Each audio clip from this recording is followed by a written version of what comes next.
a lot of us have been to Icon Collective, and we've had record label holders come through, and they've explained that, like, in order to get picked up by a record label, to have your song featured on there, it's really important to have a song that's not only sonically amazing, but also to have it just be different, so it's not like everything else is going on.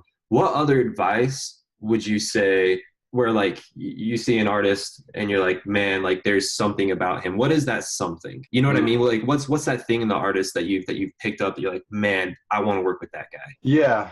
I mean, there's just raw talent. Sometimes, like, for instance, when you see someone like Haywire or Closey, those are people that we picked up on right away through a Mr. Bill remix contest that we did, I think, in 2012. And both of those people like stood out. We're like, wow, I think there is such a thing as innate, raw musical talent. And that's not necessarily something that you're going to be able to just conjure out of thin air. I think we all have our strengths and weaknesses. We all have our, where all of our brains work in different ways across the spectrum of human capabilities. For me as a label owner, like, I am looking at the hustle. I'm looking at the ability to be organized and sort of have a goal, have a roadmap. And I think we're maybe a little different than some of the other labels that you're talking about. I want to build my collective. I want to build my team. I want to work on with people in the long term, even if they're starting from first stage artists where they haven't put out any music, they don't have a strong social media following.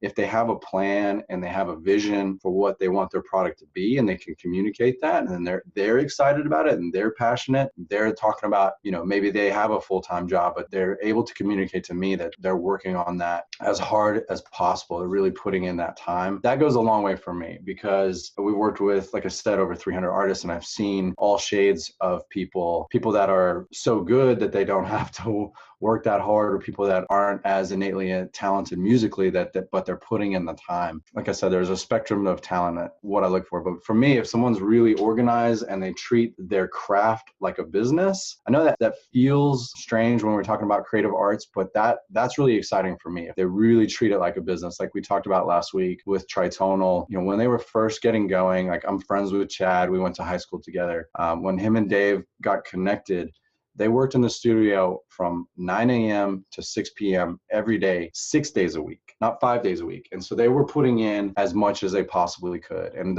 the Sunday wasn't about, hey, we need to take a break. It was like, that's going to be the day where we just recharge enough to where we can do that 6 days again. And they were cranking out song after song after song. And when they first started, like, a lot of this stuff wasn't good. And they knew it, and they were just really working, developing their process, developing their brand, developing their communication, because there was two of them, and then the roles, and sort of sussing all of that out.